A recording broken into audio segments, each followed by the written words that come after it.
Bueno, vamos a comenzar con Munch, que es un artista que generalmente me parece también, como nos pasa un poco con Kusama, conocemos algunas obras y no como toda su trayectoria, entonces me pareció que era interesante aprovechar esta, esta sesión como para ampliar, ¿no? Un poco se podría llamar Munch más allá del grito. Lo que me sucedió mientras estaba preparando la reunión es que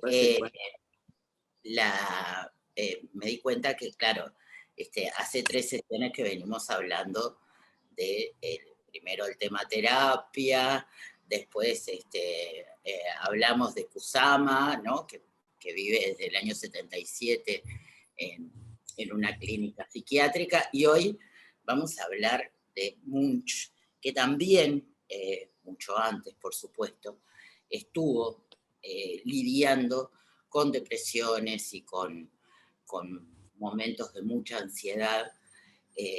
Pero bueno, él es interesante porque eh, no reniega como de la condición, sino que la abraza. Y eso me pareció una actitud muy interesante. Por otro lado, obviamente, una actitud romántica, ¿no? Eh, Cuando él dice no me desprendería de mi enfermedad porque mi arte le debe mucho, sin duda que se estaba refiriendo a esa sensibilidad especial, ¿no? Que podía darle su condición, ¿no? de sensibilidad, sus traumas, eh, ¿no? Toda una vida bastante complicada, desde el rechazo, la pérdida de familia, ¿no? Un contexto de mucha enfermedad, de mucho silencio también. Eh, pero por otro lado también está esa actitud de que el arte también, ¿no? Como se genera a partir de poder, ¿no? Con esas circunstancias. Pero cuando él habla de la enfermedad, no era solamente esos episodios, sino también fue un alcohólico eh, este, muy avanzado y bueno, sufrió como bastante por eso hasta que en algún momento consiguió como estabilizarse, ¿no? Eh, Munch nació en 1863 y murió en 1944. Por esos paralelos locos, yo dije, pero estas fechas a mí me suenan. Y busqué a Camille Claudel, no sé por qué lo uní con Camille Claudel, que también murió durante la guerra internada en una institución psiquiátrica. Y bueno, Camille Claudel en realidad nació un año después de Munch y murió un año antes que Munch. Pero en condiciones totalmente distintas. Munch, vamos a ver cómo muere pacíficamente en su casa y ya eh, siendo un pintor y un artista consagrado. De cualquier manera, como desde el principio de su carrera, eh, hay una tendencia hacia ciertos temas, ¿no? Como que van más allá del objetivo. Y esto lo hace como un artista que de alguna forma funda esa otra manera de ver los temas del arte, ¿no? con el expresionismo. Eh, o sea, no es ya la apariencia de las cosas y la apariencia de lo sensible, como de alguna forma hace Leonardo da Vinci, ¿no? Eh, Sino el tratar de encontrar esa esencia, digamos, de las almas y la pintura con alma. Es como una pintura que de alguna forma aborda temas nuevos y aborda desde otro lugar y por supuesto cambia formalmente. Eh, ya en 1885 él tiene una de sus primeras exposiciones, digamos, muestra al público y va a conmover con esta pintura que en realidad después va a hacer varias versiones, o sea, él va a trabajar prácticamente siempre como en versiones posteriores de obras, pero esta primera, él era muy joven, ¿no? Tenía 22 años, y presenta esta niña enferma, que en realidad era un retrato de su hermana mayor, Sophie, que había muerto de tuberculosis a los 15 años. Era una hermana de entre los 5 hermanos de Munch, especialmente querida para Munch. Entonces, esto como que funda también algunas cosas que me parece interesante entender de la trayectoria de Van Munch, y una de ellas es esto, de volver sobre, sobre las mismas obras. Fue un pintor que no vendió demasiado y además le gustaba conservar la obra propia. Entonces a veces si se desprendía de una obra, después volvía a pintar, a veces incluso de memoria. Pero eso de volver, ¿no?, sobre el tema para encontrar otras soluciones. Fíjense ustedes qué diferente es el tratamiento de una y de otra, si bien la composición es la misma, las figuras son las mismas, los colores, cómo cambian de una a otra versión. Y lo segundo que me parece interesante es que Munch, durante prácticamente los primeros 20 años de su carrera, fue un pintor que tuvo que soportar una cantidad de rechazos, por la temática, por la forma de su dibujo, siempre como muy seguro de sí mismo, insistió en hacer exposiciones, incluso se alegró de algunas críticas, pero había algunas, como esta, ¿no?, que Max Linde era un coleccionista intelectual que, bueno, se le ocurre pedirle a Munch que haga unas pinturas para el cuarto de los niños. Cuando Munch, que necesitaba ese dinero del encargo, le envía la pintura,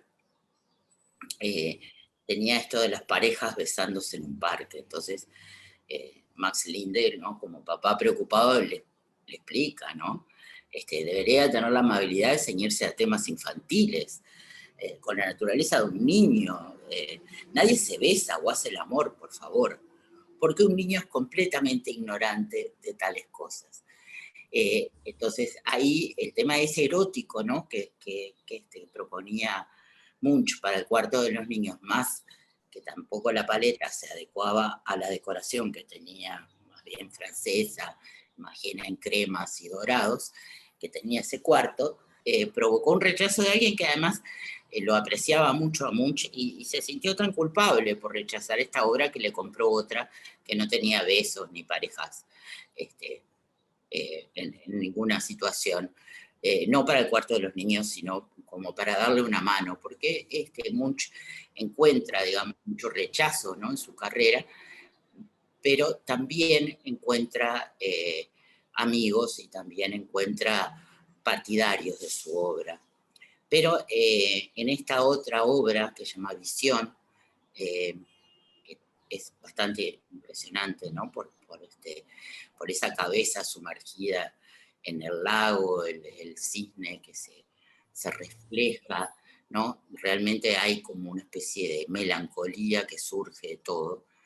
Tiene una factura también, que en ese momento, ustedes piensen que Van Gogh había muerto hacía 2 años recién, es como muy atrevida, ¿no? Es una pintura que está avanzando prácticamente hacia la abstracción, tomándose unas libertades muy grandes respecto a la representación. Y entonces un crítico dice de esta obra, como es este estudio ahora, es simplemente un boceto descartado. No puede ver en esto la obra completa, sino que lo ve, como había pasado también con los impresionistas, ve como si fuera algo inacabado, como algo en proceso, medio raspado. Él mismo se ha cansado mientras trabaja en ello, ¿no? Es como una visión que, bueno, es bastante anticuada para el momento, pero era la realidad del medio donde se movían los artistas, y los artistas jóvenes. Cuando Él expone por primera vez en París en 1896 su famoso El Grito. Un crítico le sugirió cambiar el título del Grito a Feto Errante, ¿no? Es como también eso de que en realidad recordaba una momia, recordaba un feto. En realidad podía haber algo de eso porque como Gauguin, Munch había estado en París en una exposición de arte inca, de cultura inca en ese momento, y había visto una momia realmente muy, muy que está en posición fetal, que es muy impresionante y que, bueno, podría haber de alguna forma usado esa síntesis, ¿no? de la cara de la momia en esta representación. Pero, de cualquier manera, la intención, digamos, del crítico era despectiva, ¿no? No era. Pero vamos a ver por qué el grito, ¿no? Y cómo fue este proceso, porque a pesar de esa aparente como descuido, simplicidad, El Grito es una obra que tiene justamente un proceso muy interesante, como otros, ¿no? que veíamos también de Munch, y que parte de una vivencia que él no solamente pasó al dibujo, trató de poner en visión, y de distintas maneras, sino que además lo relató en un manuscrito. Aparentemente lo que sucedió fue que él estaba paseando con dos amigos al atardecer y vio esta puesta de sol impresionante, a la que sus amigos, que aparecen representados ahí como a izquierda, como en el medio de la obra, en realidad siguen tan compuestos con su ropa formal, ¿no? Del momento, como ajenos a esa emoción que sí ha atravesado al pintor, ¿no? Tanto que no puede seguir avanzando en el camino, queda absolutamente paralizado, ¿no? Por esa fuerte emoción de la contemplación del atardecer. Él va a desarrollar entonces esta famosa obra en 4 pinturas, por eso El Grito no es una sola versión, porque hay 4, ¿no? Hay 4 opciones, hay 4 versiones y también hay versiones litográficas. Lo que él describe es que temblando de ansiedad, ¿no? Sintiendo un gran e infinito grito a través de la naturaleza, tuvo que parar, y es lo que intenta. Acá hay un boceto previo. Fíjense qué interesante cómo pasó, cómo la composición es la misma, pero a la vez la figura central, ¿no? La que está como más en primer plano, no tiene nada que ver con esa otra versión que se ha hecho tan famosa. A esa versión le agregó además esta versión corta, ¿no? Del poema en la parte delantera del marco, y después cuando imprimió la versión litográfica también puso una breve cita, ¿no? En alemán del mismo poema. Que hay desde el principio, fíjense ustedes qué interesante este juego, ¿no? Que hace con la tipografía en acuarela, con distintos colores. Hay un encuentro entre la poesía, entre el texto y la imagen, ¿no? Que él va a retomar como varias veces. Y estamos ante un artista que no solamente es un artista que busca expresarse a través de la pintura, sino que también es dueño de la palabra y escribe mucho, mucho, mucho. Él se estima que ha dejado unas 13.000 páginas manuscritas, que están en su mayoría en el Museo de Munch de Oslo, y además fue un corresponsal muy activo. También quedaron unas 12.000 páginas de cartas dirigidas a Munch. Que Munch escribía y leía y hablaba noruego, alemán, francés, danés, sueco, inglés, ¿no? Entonces, digamos, tuvo esa, escribió a veces en alemán, a veces escribió en noruego, y es muy interesante ver incluso los manuscritos, así como caligráficamente, ¿no? Porque pasan como de una letra muy ordenada cuando es joven a una letra que también encuentra su propia forma expresiva, ¿no? Su propia identidad más adelante, y bueno, se hace un poco más difícil de poder leer. Pero El friso de la vida es un libro que está editado en español por Nórdica Libros y que recoge muchos de estos escritos de Munch. Confieso que no he leído el libro, pero me pareció súper interesante ¿no? que se pudiera leer como hemos leído las cartas de Van Gogh, porque son pintores también que empiezan a reflexionar y a tratar de hacer un puente con la palabra también entre su obra, también, ¿no? Eso del rechazo, del no entender, entre su obra y las intenciones y los caminos por los que están andando.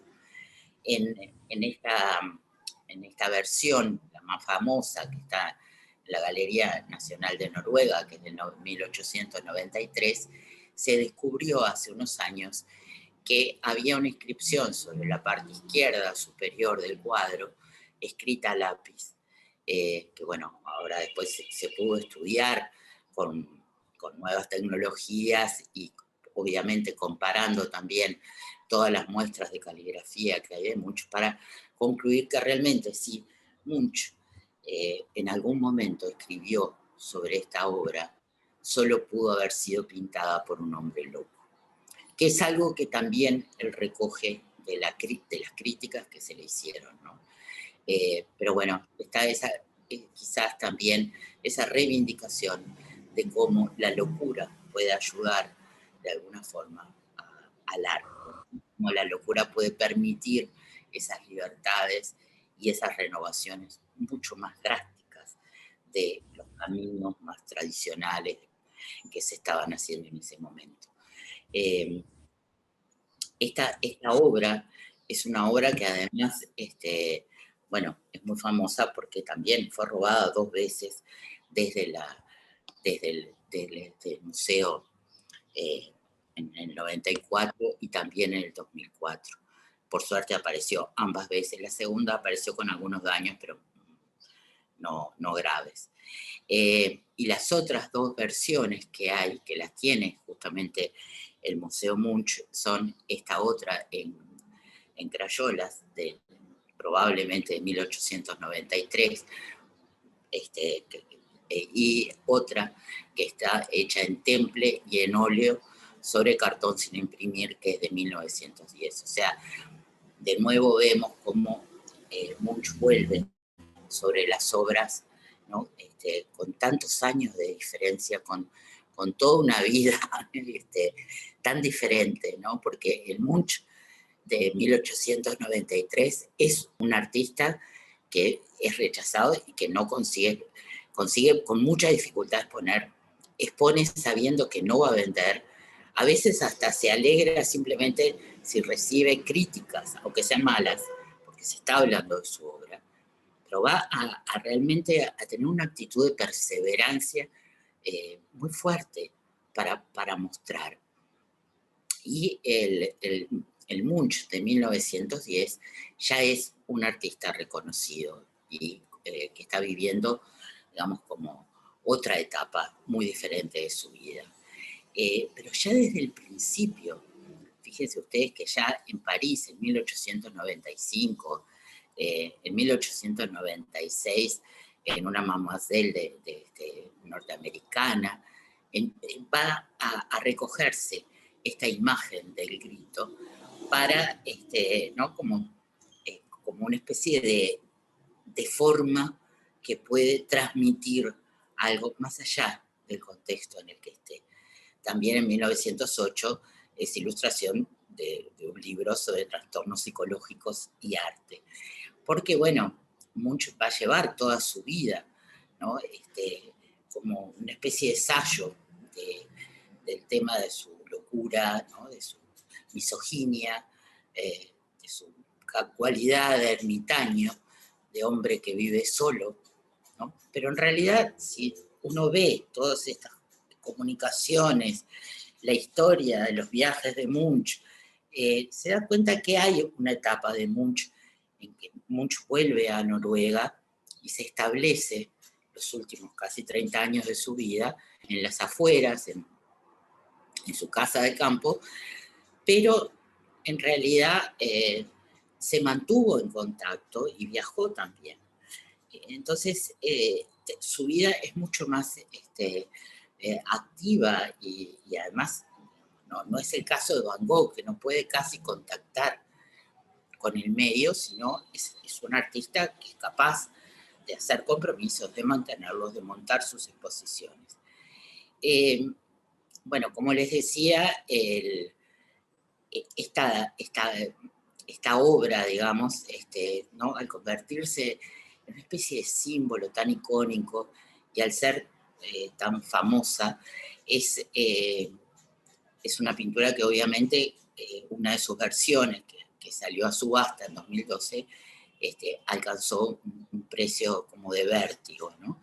Pero además fue objeto de 2 robos, que no fueron hechos en el Museo de Munch, que después lo vamos a ver, sino del Museo Nacional, ¿no? de Oslo.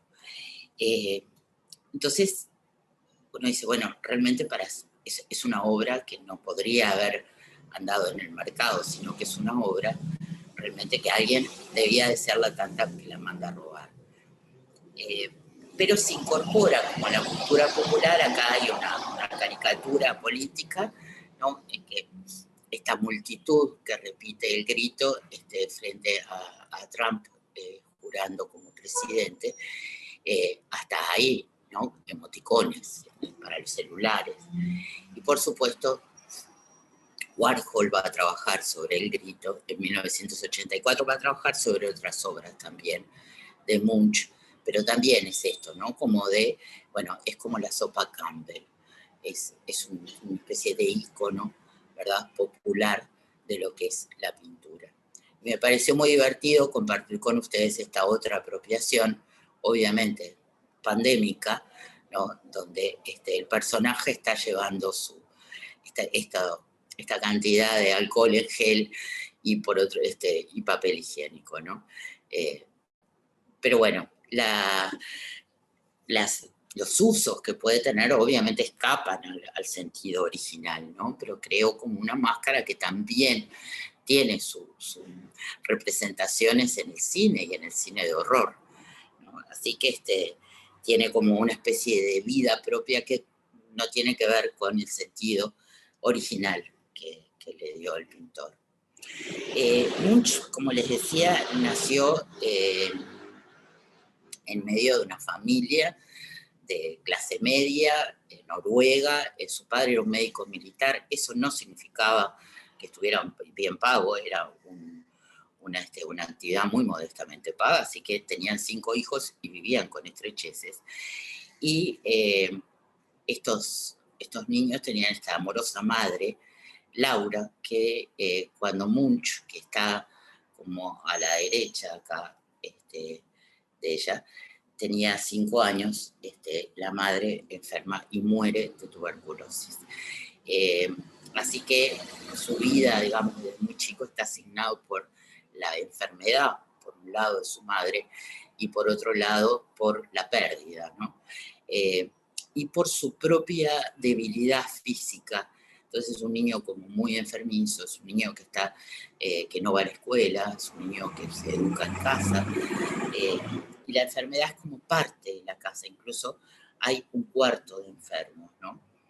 Y un padre que estaba obsesionado absolutamente con el tema de la religión, tenía una visión además como del infierno, ¿no? de una religión muy sombría, muy llena de castigos espantosos para los que osaran, ¿no?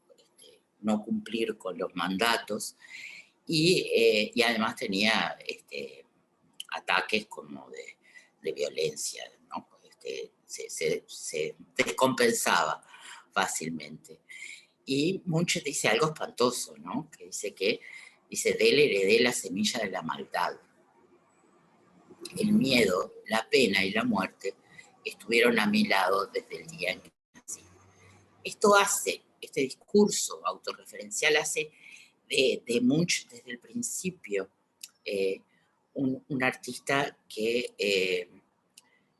se considera a sí mismo maldito, ¿no? Es muy romántico esto, obviamente tiene que ver con la formación, pero también con un espíritu que recorre este tiempo, que es un espíritu ante lo moderno, también de rechazo y de buscar lo que está más allá, ¿no? Entonces, tiene que ver con eso, esto de considerarse a sí mismo como, bueno, en su enfermedad, en esta semilla, ¿no? De la locura y la maldad que lo pueblan de forma genética, encontrar como, no diría un problema, ¿no? Sino una condición que también favorece al arte. En realidad, también por ese confinamiento, digamos, por temas de salud, ¿no? que vive durante toda su infancia y parte de la adolescencia, él comienza a pintar y a pintar solo. Este es un dibujo que hizo en 1879, había nacido en 1863, un adolescente, ¿no? Entonces dibuja los cuartos de la casa, hace retratos de su familia, de forma prácticamente autodidacta, pero bueno, como muy correcta, ¿no? Y si bien al principio comienza a estudiar ingeniería, a los 17 años cambia de rumbo y dice, es mi decisión ahora convertirme en pintor. El hecho de convertirse en artista no era lejano a esta familia, porque cuando su madre muere, una hermana, Karen, una tía de Munch, se va a vivir con el viudo y sus 5 hijos y se hace cargo de la casa.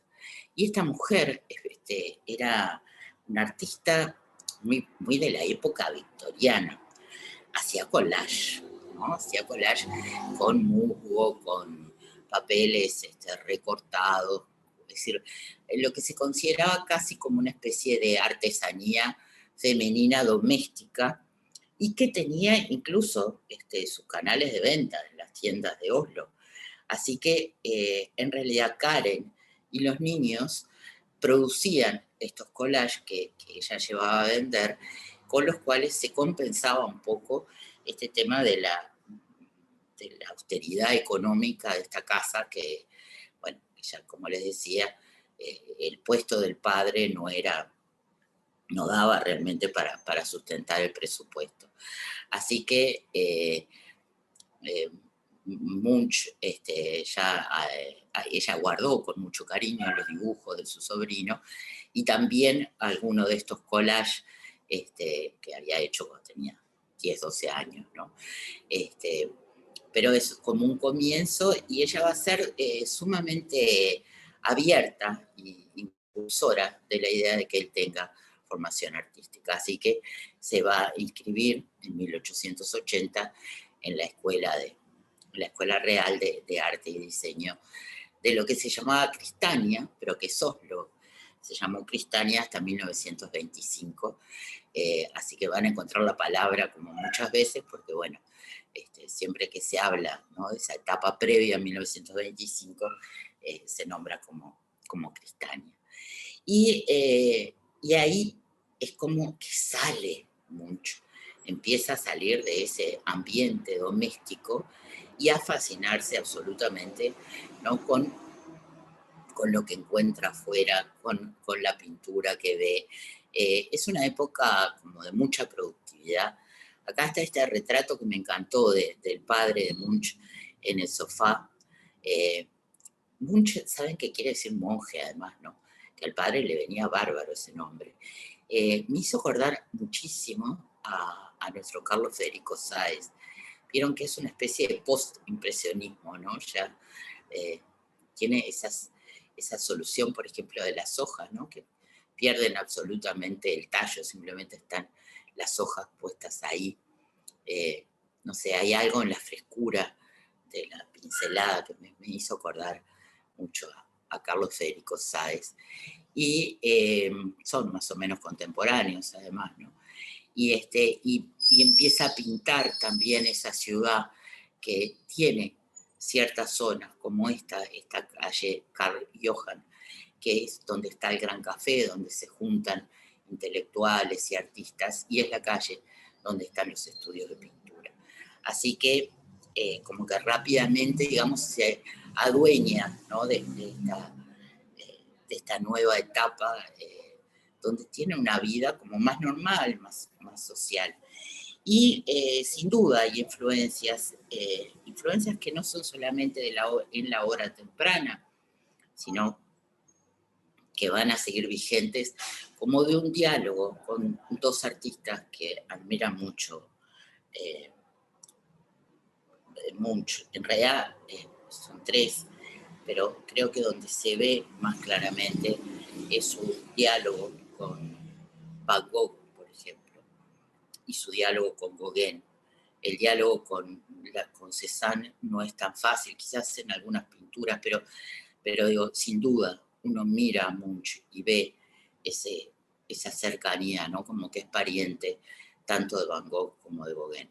Y él conocía esas obras porque además las obras impresionistas que en ese momento incluían también, digo, esta idea del postimpresionismo es muy posterior, se exponían y habían llegado a Oslo, entonces él pudo ver la obra de estos artistas de primera mano. Y me pareció interesante que justamente en el 2015 hubo una exposición Van Gogh, en el Museo de Van Gogh de Munch, ¿no? Como justamente trabajando este tema del diálogo entre ellos. Y acá tenemos, para dar fe de que no es solamente una influencia que vaya a atravesar a Munch en los primeros años, este retrato de Auerbach, que es de 1906, que está en el Museo Van Gogh. Es como que forma parte de una serie de retratos que hizo, todos interesantísimos, de varias personalidades, incluso Nietzsche, ¿no? como en estos años. Y por otro lado hay otras obras como esta que quizás recuerdan mucho más a Gauguin en la síntesis, en las formas, en los colores, en ese también hablar como de una naturaleza que es un poco idílica, paradisíaca y también perdida. Pero como dijo un amigo de él, dice, él no necesitó hacer el camino hacia Tahití para experimentar su yo primitivo en la naturaleza humana. Él mismo llevaba a Tahití dentro de sí.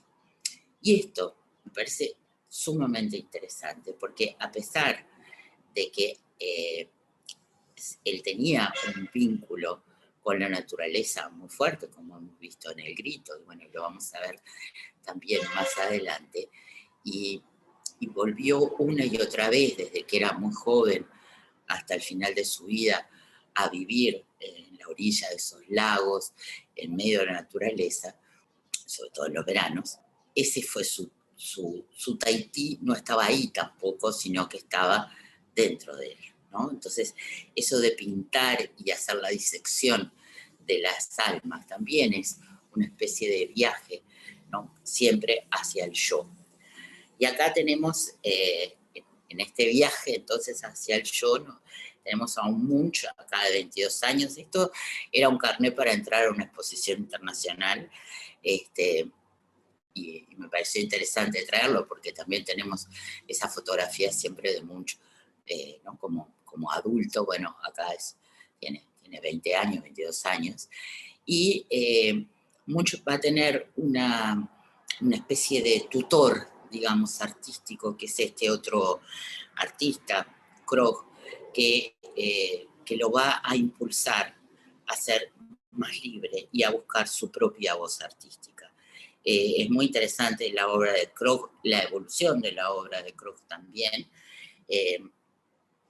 pero sobre todo su papel con este joven, ¿no? que ya traía como esta idea del yo, ¿no? Como una especie de construcción en guerra, cómo podía manifestarse artísticamente.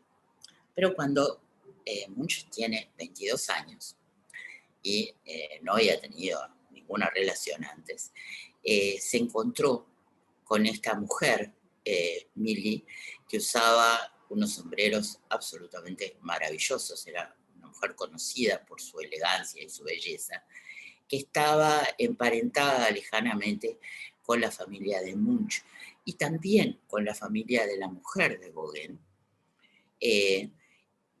cuyo cuñado también fue una especie de benefactor de Munch y lo ayudó incluso financieramente a que viajara a París. Ella estaba casada, pero una noche de verano se lleva a Munch a un bosque y ahí tiene Munch su primera experiencia sexual, que le resulta entre traumática y fascinante, ¿no? Pero esta relación se va a ir solidificando de alguna manera, encuentran un lugar para tener sus encuentros cerca del taller donde va Munch, y ella también vivía en esta calle de los artistas, y el matrimonio se derrumba, el matrimonio de ella, porque bueno, esta infidelidad se conoce. El padre de Munch obviamente monta en cólera cuando sabe de esta relación y le habla del infierno en el que va a arder y todas esas visiones como tremendas. Imagínense, estamos en una época muy represiva.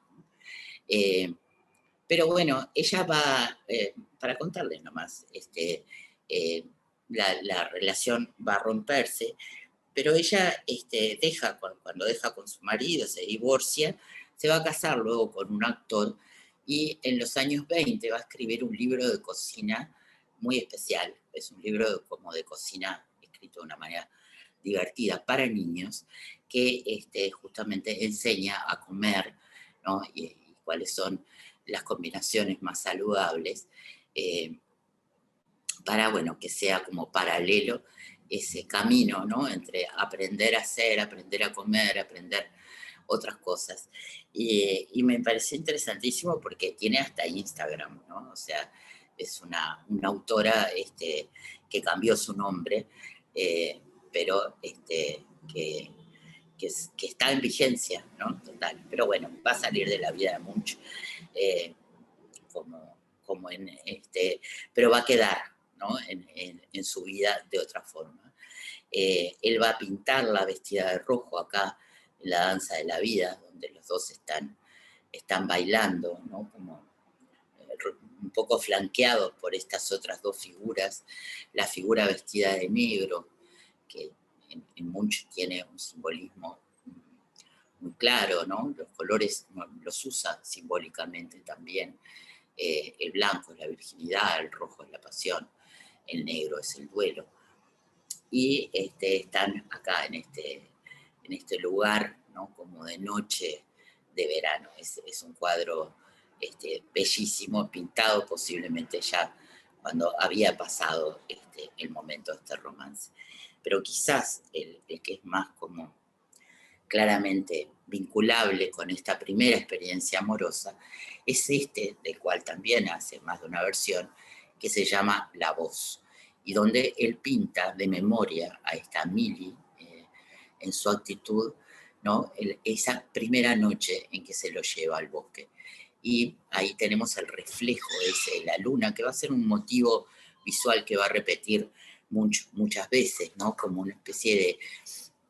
Algunos autores creen ver algo fálico, pero bueno, siempre es como una especie de columna, ¿no? Iluminada, muy, muy fuerte, ¿no? Dentro del paisaje ese de noche de verano, esa luz tan especial de una noche de verano boreal.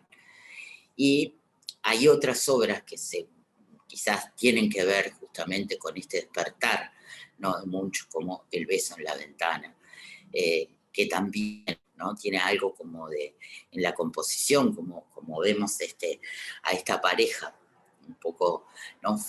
Como fuera de cuadro, esa interrelación que hay entre el interior, las figuras, hay algo como de escondite, ¿no? Porque no se dejan ver a través de la ventana, y a través de la ventana vemos esa metáfora, ¿no? De lo social que es la ciudad. La ciudad en ese momento, y buenas razones tenían, obviamente, es concebida como un lugar que se está volviendo moderno, veloz, pero también peligroso, también acechante, también lleno de peligros morales y de peligros, digamos, vitales, ¿no? También, obviamente, las ciudades eran mucho más sucias y mucho más contaminadas de lo que son hoy. Entonces, digamos, toda esa mezcla entre lo sucio real y lo sucio moral, obviamente se daba. También se estaba dando, ¿no? Ese irse de las poblaciones rurales a buscar trabajo a las ciudades, con la vulnerabilidad que eso conllevaba, y digamos, no es raro entonces que esa percepción, ¿no? de Munch siempre estuviera oscilando entre lo que pasa en el interior y lo que pasa en el exterior, porque el exterior era como el romance, eran experiencias como muy nuevas para él. Esta obra es una obra que puede llegar a ser un malentendido. Es conocida como Vampiro, pero en realidad, y si uno lo piensa, bueno, como vampiro, ahí está esa mujer pelirroja, ¿no? Con el pelo del color del pecado, tomando la vida de ese hombre que tiene la cabeza inclinada y que se entrega.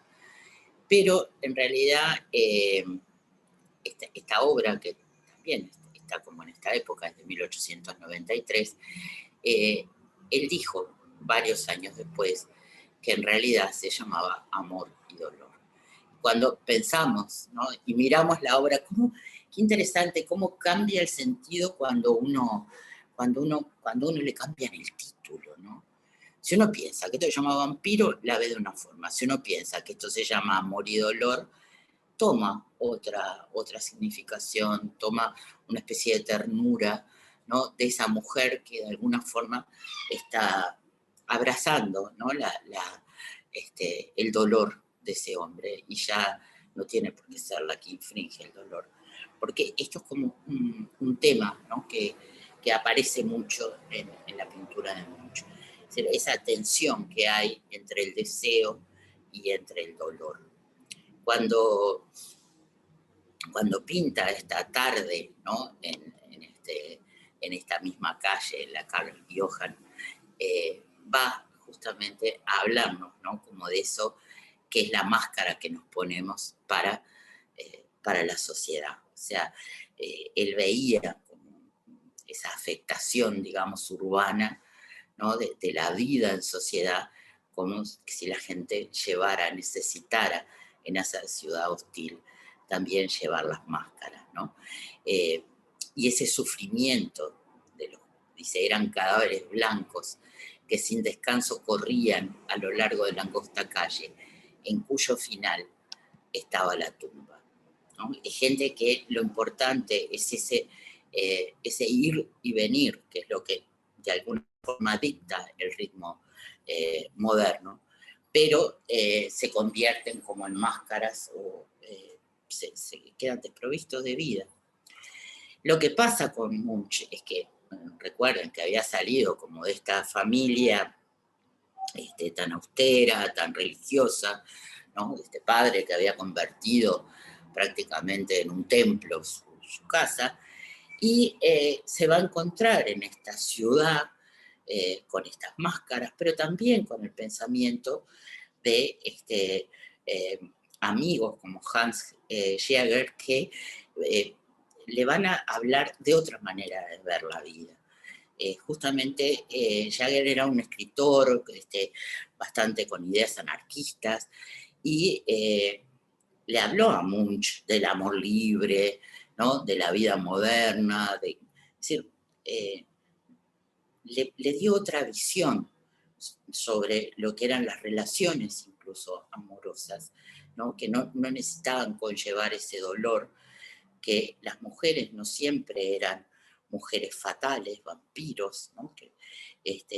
Sino que había un juego mucho más liviano, ¿no? Que permitía que las mujeres fueran tan libres como los hombres y que esas relaciones amorosas no necesitaran tener unas consecuencias tan dramáticas. De alguna manera, un poco esa era la idea, ¿no? de Jaeger, que obviamente escandalizaba a las partes más conservadoras de Oslo. ¿No? El padre de Munch estaba totalmente escandalizado con las nuevas amistades de su hijo. Dentro de ellos estaba Strindberg también, el gran dramaturgo sueco, que me parece muy interesante, que también fue un artista que pasó como por etapas de neurosis, de depresión muy fuertes, siempre acompañadas además por un tema muy angustioso en lo económico. Pero me parece interesante que Strindberg, la verdad es que no lo sabía, también pintaba. Y hicieron una amistad muy interesante con Munch. Acá hay una selfie, fíjense ustedes, una fotografía de Strindberg tomada por él mismo. Y su pintura va bastante más allá, es como una especie de expresionismo abstracto, ¿no? Acá tenemos un retrato de Strindberg hecho por Munch, y a la derecha, en el medio y a la derecha, tenemos dos obras de Strindberg. Era un artista como intuitivo y a la vez como muy arrojado, ¿no? Tiene unas masas de materia que, bueno, vamos a demorar en verlas en la pintura. Así que, bueno, estas eran un poco las amistades que tenía Munch. Hasta que tiene la mala suerte, creo, de encontrarse con una mujer que se llamaba Thure Larsen. Thure Larsen era extremadamente culta y rica, muy rica. Tenía una familia muy rica, era muy alta además, una mujer altísima, y se obsesionó absolutamente con Munch, y se le ocurrió que además quería casarse con Munch. Se van a conocer en Berlín, van a viajar juntos, y ella le ofrece casamiento, lo cual hubiera sido una solución para la vida de Munch, pero Munch se había prometido a sí mismo que no iba a casarse y no iba a dejar que el matrimonio interfiriera en absoluto en su carrera artística. Así que se negaba a casarse, bueno, y eso obviamente despertaba una cantidad de discusiones en la pareja. Así que acá los tenemos en 1898, 99. La verdad es que ella es muy linda, ¿no? Es una mujer tan elegante, tan alta. Pero Larsen estaba un poco loca. Y comenzó, o sea, en la medida en que Munch se negaba, comenzó a acosarlo. Munch fue hacia Florencia a estudiar a los maestros renacentistas, trató de que ella se fuera a París, ella apareció también en Noruega, alquilándose una casa muy cerca de la de Munch. Y finalmente, en un esfuerzo desesperado por obtener el sí de Munch, le dice que tiene una enfermedad mortal. Entonces Munch le pide matrimonio, se compromete. Y se compromete y le escribe una carta, y ahí la queda el pobre Munch. Porque cuando Munch se da cuenta que en realidad ella goza de buena salud y no quiere cumplir su palabra de casarse con ella, ella va a un tribunal, porque el tema del compromiso es distinto, ¿no? Bueno, pero ustedes lo han visto un poco en las películas, la importancia que tiene ese ritual del compromiso, ¿no? Casi como más que la de la boda en sí. Entonces lo denuncia a un tribunal y Munch tiene que hipotecar su casa de verano, mal vender una cantidad de obra para hacer frente a este proceso. Que apenas termina, ella se casa con otro pintor, y Munch, en vez de sentirse liberado, se siente terriblemente ofendido. Entonces, por ejemplo, corta este autorretrato con ella en 2 pedazos y lo separa, ¿no? Es como muy gracioso eso de que en vez de sentirse liberado, ¿no? Se siente dolido y bueno, va a pintar toda una serie súper interesante en que la llama la asesina, incluso la identifica con el personaje de Carlota Corday, la que mató a Marat, y va a tener toda una serie que supongo que está hecha en eso, como una especie de catarsis, ¿no? De ese proceso de duelo, una vez que ella ya hacía como 3 años acá, se había casado con el otro y lo había abandonado. Ella obviamente tenía sus dudas, porque también pensemos que en esa época era un alcohólico de cuidado, entonces bueno, no digamos que era el mejor partido del mundo, pero esta ruptura y este dolor van a dar lugar a esta serie de obras que tienen, son como ya abiertamente expresionistas y tienen una especie de libertad de lenguaje, ¿no?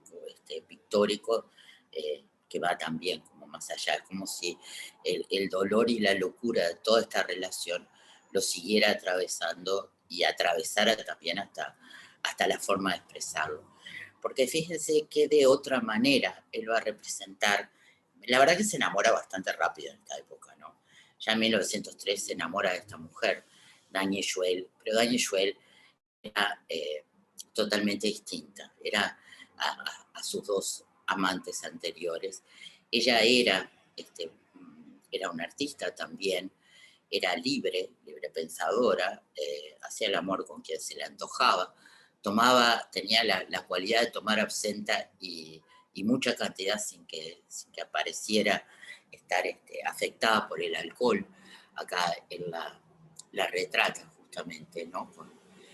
Tirada en la cama, con la absenta. Y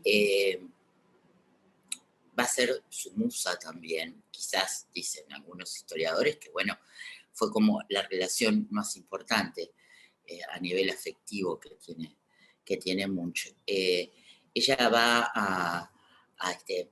a ser la musa, digamos, de esta obra tan importante de Munch, La Madonna. En La Madonna él retoma esa tensión, ¿no? Entre la Madonna como madre, como virgen, y por otro lado, esta Madonna es sin duda una Madonna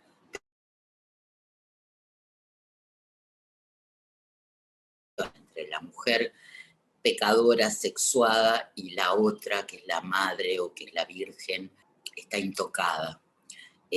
Va a ser algunas versiones en esos años, 94, 95, justamente, ¿no? Retratándola a ella sobre el lienzo, pero también va a ser litografía. Ella tiene un final terrible porque un amante ruso la asesina en un hotel que se estaban quedando más adelante el hijo de ella, que tenía 5 años. Así que es todo un final sumamente trágico. También para un Munch que no podía desprenderse, digo, por más que formó parte de esa sociedad bohemia, ¿no? de Oslo, no podía desprenderse de ese sino trágico, ¿no? Y de esa forma de concebir también el amor. Entonces, en estos años va a realizar este proyecto, que es como una serie de obras que se llaman El friso del amor, ¿no? Donde va a pasar revista como a esos sentimientos que despierta el amor. Sobre los celos, que es una parte de la serie bien interesante, ¿no? Él dice que son los bastardos, son los hijos bastardos del amor, ¿no? Pero y acá se ve ese uso simbólico también del color, ¿no? Estas pieles verdosas, estas otras, ¿no? Como casi sanguinolentas en el rosa, y estas tensiones tan interesantes que plantean el espacio, ¿no? Entre este ser dolorido del primer plano y esta otra pareja que también, esa sensación como pasa también en el Puente del Grito, ¿no? Hay gente que no ve el dolor de los otros, ¿no? Que está ajeno al dolor de los otros y sigue con su vida. Esta es una obra especialmente, me parece, tan maravillosa de Munch. Pero bueno, Munch va a seguir enamorándose. La última que conocemos así como historia importante es una violinista que era inglesa, muy bella, que tenía un nombre artístico medio italiano, Eva Mudocci. Y él escribe que la señorita Mudocci es maravillosamente bella y yo casi temo enamorarme. Se van a ver como casi 4 o 5 años, también una relación compleja,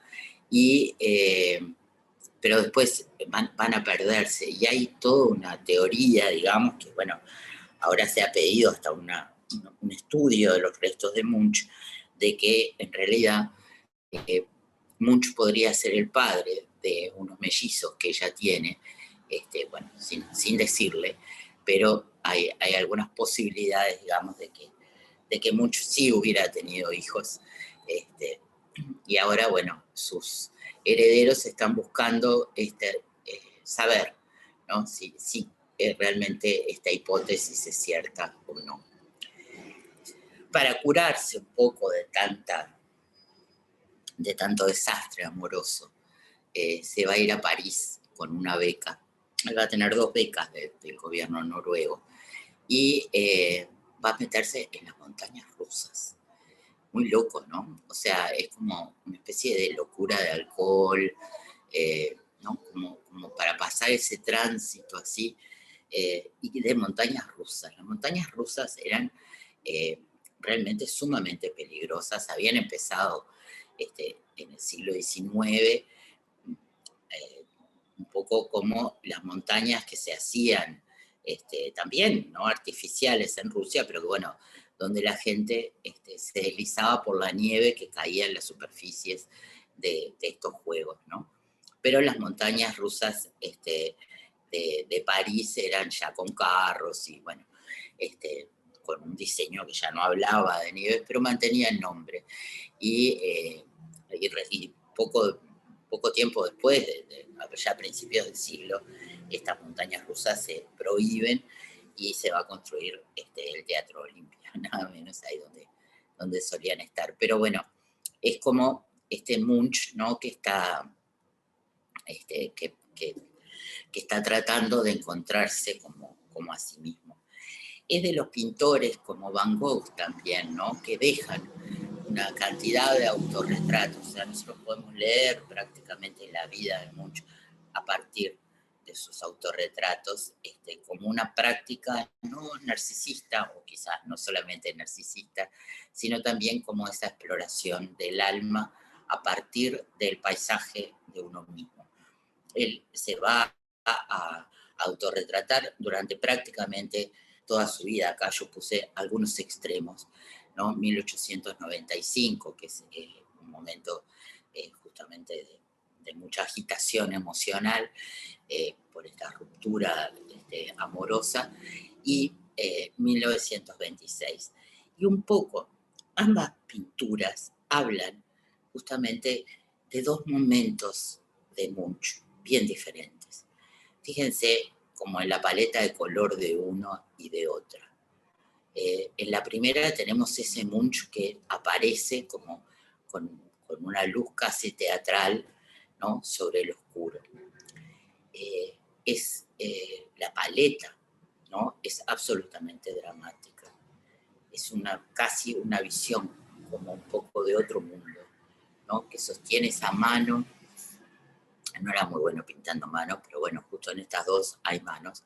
Esa mano que sostiene el cigarrillo, ¿no? Que tiene el humo, tiene algo como un poco misterioso, que tiene que ver con esa corriente simbolista a la que de alguna forma su sensibilidad y sus temas pertenecen.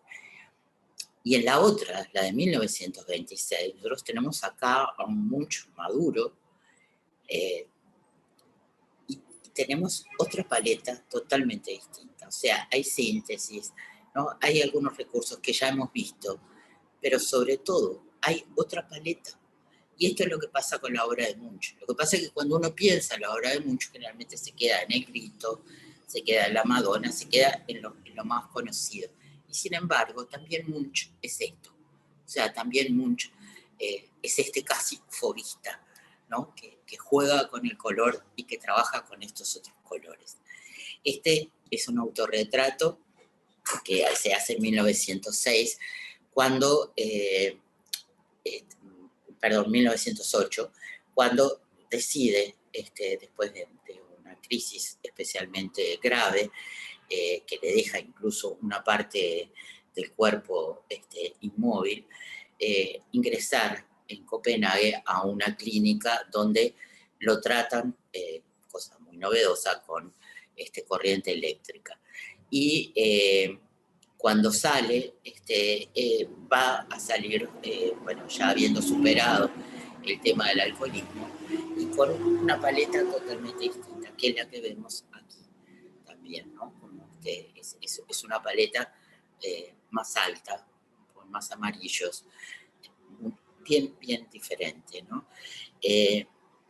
También en esta época, en 1908, como les decía, también ha cambiado la percepción sobre la pintura de Munch. O sea, ya no es ese extraño, ¿no?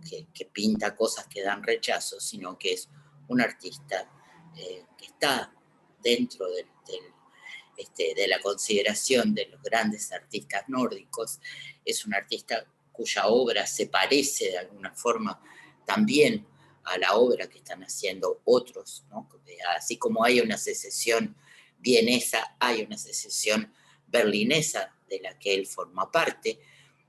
Pensemos en Klimt, pensemos en Kokoschka, pensemos en Schiele, ¿no? En Viena, que más o menos en ese momento están haciendo un arte que se parece, que tiene muchos puntos de contacto, porque la vida, además de Munch, como le decía, va a transcurrir con estadías en París, con estadías en Alemania, con viajes, ¿no?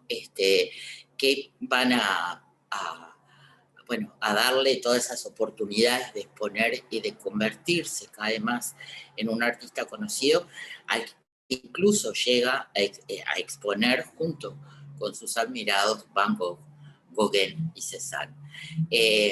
Y acá tenemos este tema, fíjense la cantidad de años que hay entre 1906 y 1930, y él repite este autorretrato de la botella con vino. Y bueno, creo que muy coquetamente tampoco cambia mucho, ¿no? O sea, es él, pero no se muestra como es él en 1930. Pero sí hace esta visión súper descarnada, ¿no? Cuando se autorretrata como convaleciente de la gripe española en 1918. Son obras, ¿no? Que tienen justamente como una especie de potencia, ¿no? Dentro del registro, sin ninguna coquetería de la enfermedad y de las señas, ¿no? Que deja de debilitamiento, pero a la vez hay como una especie de fuerza que está ahí presente, ¿no? En esa especie de cuerpo tan castigado, ¿no? Y se autorretrata después en el 19, autorretrato después de la gripe española. Y es un Munch, sí, es un Munch que digamos que de alguna forma está marcado por la enfermedad, pero ha sobrevivido, como no sobrevivió Klimt, por ejemplo, ni Egon Schiele a la misma gripe española. Pero ven que la paleta es totalmente distinta de lo que veníamos viendo anterior. Hay algo que es interesante, que forma parte como de la cultura nórdica de estos años, que tiene que ver con una corriente de modernista también, como del higienismo, que tiene que ver con eso de, bueno, es sano estar al aire, es sano tomar sol, sano estar en contacto con la naturaleza. Así que hay unos registros gráficos, ¿no? de estos veranos de Munch y sus amigos, donde pintan, miren además el tamaño del lienzo, que incluso está medio doblado, pintan semidesnudos al aire libre. Este contacto, ¿no? con la naturaleza va a ser una constante también. Digo, acá vemos, ¿no? esta obra de 1907, 1908, de estos hombres que también, ¿no? Parece como, digo, aquello de Puvis de Chavannes, del mismo Torres García, de Gauguin, ¿no? Ese estado como un poco idílico de contacto con la naturaleza. Susan Baladón, ahora me acordé también, ¿no? Esos desnudos, aquellos pintores que hemos visto también catalanes, y en 1918 va a retomar el tema, pero lo retoma, fíjense ustedes, como hay otra cosa acá, ¿no? También hay que pensar, bueno, ha pasado la gripe española, ha pasado la guerra, hay rojos, hay otros tonos que en realidad no tendrían por qué estar dentro de los colores naturales. Es otro ese cuerpo también, ya no es ese cuerpo joven, ¿no? que él tenía, es un cuerpo hermoso, pero es un cuerpo que está inclinado mirando el propio reflejo y mirando todo lo que se está reflejando ¿no? en esa agua. Pero justamente es como una especie de relación, digamos, como muy fuerte, ¿no? Con el paisaje. El paisaje es como que de alguna forma está expresando el sentir psicológico, ¿no? Tanto la ansiedad como la felicidad ante el sol, por ejemplo. A veces simplemente sentimos, ¿no? como la presencia, pero cuando está a cielo abierto, ¿no? Ahí ya hay como una especie de entusiasmo por la vida que atraviesa, ¿no? ese paisaje y que lo inunda todo. Y que a veces puede ser también, como en el grito, ¿no? Una especie de angustia que se da a partir justamente de la naturaleza, ¿no? Que parece mandar un mensaje muy fuerte. En 1901 comienza esta serie que también va a repetir, que es muy bella, que se llama Muchachas en un puente, Mujeres en un puente, y que posiblemente esta muchacha de acá adelante sea esa violinista de la que le hablé, que está ahí vestida de blanco. Es una serie como especialmente de paz y de relación muy armoniosa, ¿no? con la naturaleza de estas mujeres. Y acá tenemos una versión 4 años después, 1905, y otra que es de 1927. Y él retoma, cambia a las mujeres de posición, pero realmente el paisaje es más o menos el mismo. Es un paisaje que por un lado siempre hay como una contradicción en Munch, ¿no? Lo luminoso y lo oscuro. Él decía que siempre había vivido, hablando de los lagos, como con un abismo que lo llamaba, ¿no? Entonces ese mismo lago que en verano refleja el sol, que tiene como una especie de ritmo lento, ¿no? de esos días de sol, de calor, también se vuelve en otro momento una especie de agujero negro, ¿no? Que tiene una especie de llamado muy fuerte hacia la autodestrucción. Pero aquí vemos como otra mirada. Munch ya en los años 30 empieza a tener problemas de visión que no le van a impedir pintar, no en la misma cantidad, pero vamos a ver que hay como cambios en su expresión, en su paleta, que bueno, que algunos pueden tener que ver justamente con esa disminución de la visión. Pero en realidad me parece súper interesante que él no deja de pintar y que además, en paralelo, desde 1902, que se compra su primera cámara, va a experimentar con la cámara, va a filmar y va a sacar fotografías. Él como que no se consideraba un fotógrafo profesional, así que, bueno, además un poco de los temas de la época, ¿no? ese tema como muy rígido de géneros. Si uno pinta, pinta. Si uno saca fotografías, saca fotografías. Pero hay que acordarse que es una época también de exploración de las posibilidades pictóricas de la fotografía. Y mucho va a ser una gran cantidad de fotografías que exploran, como en realidad va a pasar con las vanguardias, pero varios años después, desencuadres, desenfoques, movimientos de la cámara, que después va a pasar también a la pintura. Esto es como un uso, no solamente, bueno, este tema de la selfie, ¿no? De autorretratarse a sí mismo, sino también de juegos, como se ve acá en este autorretrato con la ama de llave de 1907, ¿no? Esos juegos justamente que dan, que permiten, ¿no? La fotografía como una especie de experiencia que no está divorciada de las investigaciones pictóricas. Acá tenemos también a Munch desnudo. Es como que Munch va a ser casi lúdico con la cámara y hace unos documentales que incluso se pueden ver en YouTube, unos documentales muy interesantes, de tomas de ciudad, tomas de movimiento, ¿no? De autos. Él va a filmar cerca de 1927, por ejemplo, va a filmar bastante. Y en los años 30 del nazismo, la obra de Munch, que era conocida también en Alemania, cae dentro de esa categoría que los nazis llamaron de arte degenerado. Así que la obra de Munch deja de poder exponerse en Alemania y incluso también se destruyen algunas de sus obras. Entonces empiezan unos años complicados porque también muchos de sus clientes de origen judío no están en condiciones de seguir comprando obra. Y Munch se va a quedar ahí sí, digamos, ¿no? Empezada la guerra en Noruega, que Noruega es además invadida por los nazis. No, aparentemente los nazis no lo dejan en paz, pero obviamente no puede exponer. Pero está en su retiro, digamos, de campo, quieto.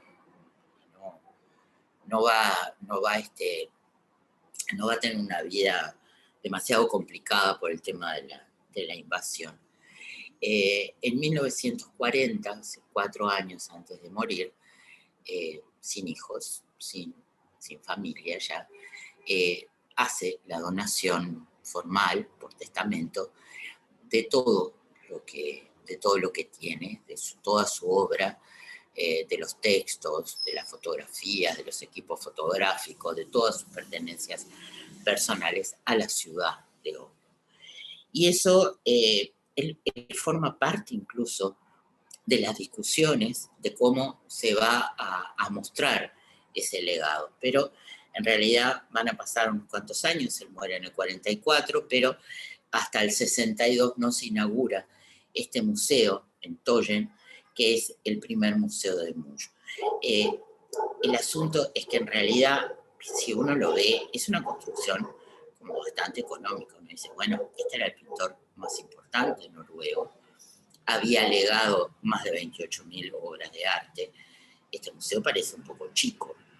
Y en realidad era chico, pero bueno, esto pueden ser razones de otro orden, municipal, bueno, político, interno, digamos, del momento, que hizo que en realidad ya desde su fundación este museo le quedara chico al legado de Munch. Y como les decía, en 2004, en el 94 roban y obra de Munch, y en el 2004 dos hombres enmascarados se llevan del Museo Munch de Tollen el Grito y la Madonna. Y además dejan una carta que dice gracias por la falta de seguridad, o sea, todavía. Increíblemente, si ustedes miran la fotografía, van a ver a dos hombres enmascarados corriendo con cuadros. Eso fue porque había un turista austríaco que logró sacar esta fotografía. pero durante 2 años estas obras estuvieron desaparecidas. Lo que sí puso esto en el tapete nuevamente es que el Museo de Toyen no era el adecuado, no iba a dar nunca, por más que le pusieran vidrios, que es lo que habían hecho a partir del 94 y todo lo demás, nunca iba a estar, nunca iba a ser capaz de cuidar y guardar el legado de Munch. Así que se comienza otro largo proceso de pensar este nuevo museo, que se va a hacer, dónde se va a hacer. Obviamente se llama a un concurso internacional de proyectos y bueno, en octubre de este año, el 2021, va a abrir por primera vez el nuevo Museo Munch, que está aquí. O sea, que está como acá está el Museo de Arte Moderno. Bueno, está en una zona que es como una zona que está al lado de la ópera, es una zona cultural de Oslo, también sobre, ¿no? Sobre el mar, con una arquitectura muy interesante, porque es una arquitectura, digo, por un lado que funciona, quizás como una forma escultórica, es Munch, ¿no? En su altura, porque tiene 13 pisos, o sea, tiene 60 metros de alto, en su altura inclinándose hacia la ciudad. Es un poco quizás una metáfora de ese generoso gesto de Munch, ¿no? De dejarle a su ciudad todo lo que tenía y lo que había producido. Desde el punto de vista así como constructivo es muy interesante como proyecto, digamos, ¿no? Porque, bueno, fue hecho por el estudio Herreros, de Juan Herreros, que fue el ganador de este proyecto. Obviamente estuvo lleno de polémica, no me voy a meter en eso porque creo que todos los museos contemporáneos, ¿no? Todas estas obras siempre están envueltas en gente que dice que es un horror, que está bárbaro, en fin.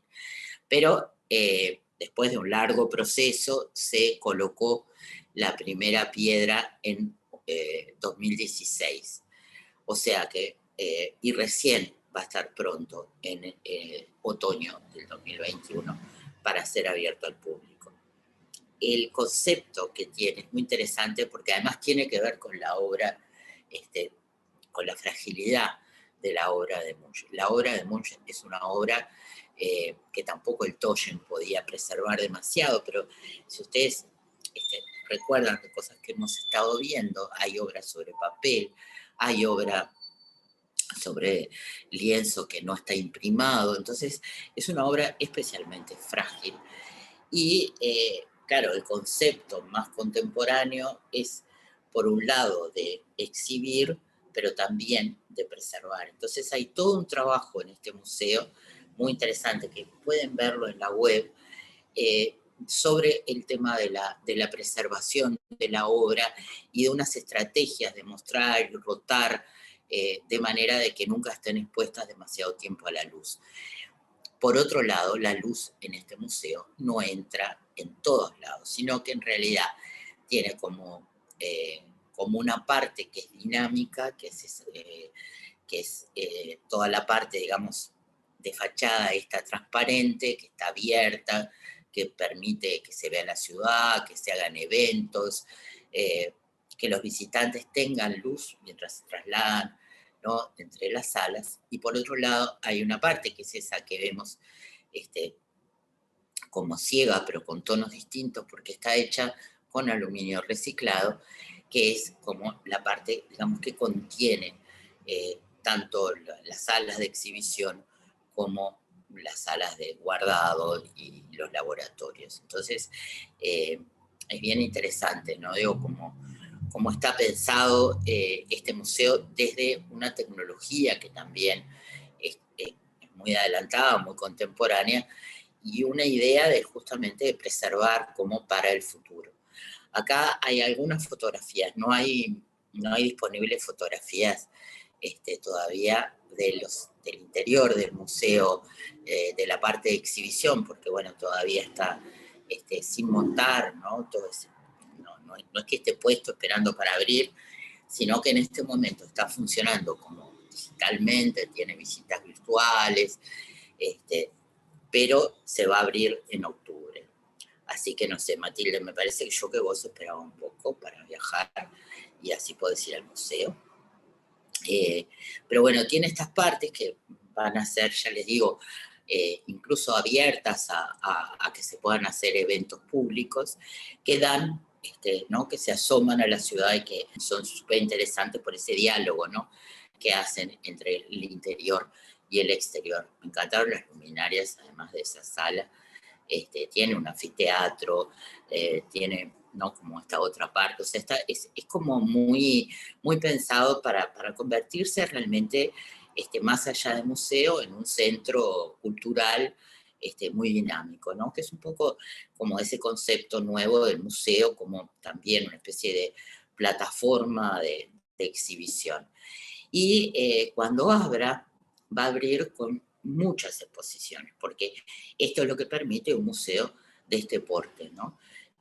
Con tantas salas, entonces en realidad son una cantidad, obviamente muchas están dedicadas a la obra de Munch, montada de diferentes maneras, con diferentes ejes temáticos, pero una de estas de apertura, que es como la publicitada como central, es un diálogo entre esta pintora inglesa, Tracey Emin, contemporánea, si recuerdan la del premio Turner de la cama, que lo vimos, creo que cuando vimos Ellas, y vimos algo de su obra, ella también ha hecho obra en diálogo, por ejemplo, con Negogiele, es una gran dibujante, y ella va a hacer, como su primera exposición en los países nórdicos, va a ser una retrospectiva, que incluso va a estar la famosa cama, y por otro lado, obra realizada especialmente en diálogo con Munch, porque lo que ella dice de alguna forma es que tienen ambos en común como esa soledad del alma, esa vivencia, ¿no? como dolorosa del amor y de las cicatrices que deja el amor. Así que creo que puede ser muy interesante verlo. Y en otra sala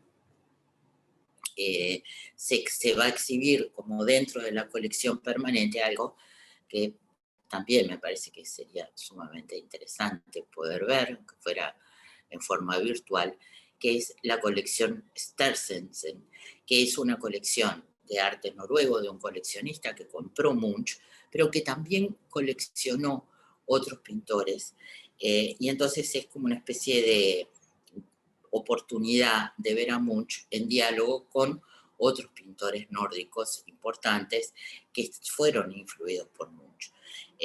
O sea, que son posteriores a Munch y que de alguna manera están relacionados con sus investigaciones estéticas y con su mundo, ¿no? Así que esta colección ahora va a ser parte del Museo Munch y como que a partir, digamos, no me acuerdo si es agosto, septiembre, empieza también ese tema ¿no? de sacar las obras del museo anterior y este montaje en el nuevo museo. Hay una cosa que me da una pena espantosa, porque la casa donde vivió Munch los 30 últimos años de su vida, en Ekelin, que era como una villa cerca de Oslo, pero también fuera, tenía una casa de la que quedan algunas fotografías, pero que se demuele en 1960. Así que lo que queda ahora que se puede visitar es el taller de invierno de Munch. Pero hoy eso es una fundación que se alquila y no como taller para residencia de artistas, pero no está como lo original. Sí está documentado en fotografías y demás. Entonces, esta exposición que se va a llamar Edvard Munch Oscuridad va a ser una reconstrucción virtual con luz, con sonido, con cine, con efectos ¿no? de 3D, de lo que fue esa casa, como para que los visitantes de este museo tengan la experiencia que es imposible de tener, porque bueno, la casa ya no existe. Así que esta es otra de las, ¿no? de estas también, como aportes de lo tecnológico a poder reconstruir la visión. Y para cerrar, quería recordar, ¿no? Como que uno habla y ve las obras de Munch, pero que bueno, que en realidad el paisaje, digamos, que domina es, ¿no? La mayor parte del tiempo es este tipo de paisajes, que son paisajes invernales, ¿no? Paisajes donde la naturaleza queda como en una especie de estado latente de hibernación, bellísimo, pero donde la vida queda como detenida, ¿no? Como la savia que corre por las plantas queda así como andando despacito, detenida. Bueno, toda la naturaleza pasa por estos ciclos, ¿no? Y él celebra, especialmente, miren lo que es este color, ¿no? Él celebra especialmente en su pintura justamente tanto la belleza del invierno, pero sobre todo cuando llega la primavera. Esta obra, Manzano Jardín, a mí me hace acordar mucho a Klimt, ¿no? Cómo lo soluciona, la forma que tiene, esa forma que cae, así como de racimo, ¿no? Esa búsqueda de la belleza más allá de lo que es la forma de un manzano, ¿no? Como real, y ese juego muy impresionante de ese azul, ¿no? Que por un lado constituye como esas venas ¿no? las raíces y el tronco del árbol, y por otro lado aparece con esa fuerza sobre el fondo. Este es un óleo que no está fechado con exactitud, pero se supone hecho entre el 32 y el 42, que como les decía, es como la última época de Munch, donde está pintando, pero también está peleando de alguna forma con los problemas que tiene muy graves de visión, que lo limitan muchísimo, ¿no? Y esta mujer, junto a los escalones de la veranda, es un óleo sobre lienzo de 42, pero acá está también. Y qué raro es ver, ¿no? Digo, hasta en el vestuario, como estamos hablando de la época contemporánea, ¿no? Ya es una mujer en pantalones, una mujer que podría ser de hoy, ¿no? Tiene como una especie de vigencia, sin embargo aparece como una especie de fantasma ahí, ¿no? Como de un vestido, no sé, tan rara, ¿no? Como un vestido sin nadie, pero un vestido como antiguo, y esa catarata, ¿no? de rojos, esas manchas, es de una belleza increíble y de una libertad también que, ¿no? Ya no es expresionismo, esto ya es casi expresionismo abstracto, ¿no? Que también es posible que haya sido uno de los que también abre, ¿no? Como ese camino. Pero también en esto vemos como esa relación, digamos, ¿no? Celebración de la naturaleza, que de alguna forma tiene mucho que ver con esta última etapa, ¿no? Y él dice, ¿no? Que estaba esperando la primavera para que el sueño y la salud pudieran regresar. Esto me pareció como ¿no? Bueno, para cerrar esto, porque pasamos el solsticio de invierno, y porque ahora estamos acercándonos a esto de los días más largos, y de más luz, así que bueno, esperando la primavera, y esperando que llegue. Obviamente nuestro invierno no es comparable con un invierno noruego, pero creo que sí, ¿no? Que hay como una especie de, quizás de metáfora, ¿no? En el invierno, eso que se queda como más quietito, que no corre, que anda menos, y que bueno, que cuando llega a la naturaleza se expande de otra manera. Así que esperemos que bueno, nos pase como a Munch, y que esperemos la primavera y llegue la primavera pronto, y nos haga correr de otra forma.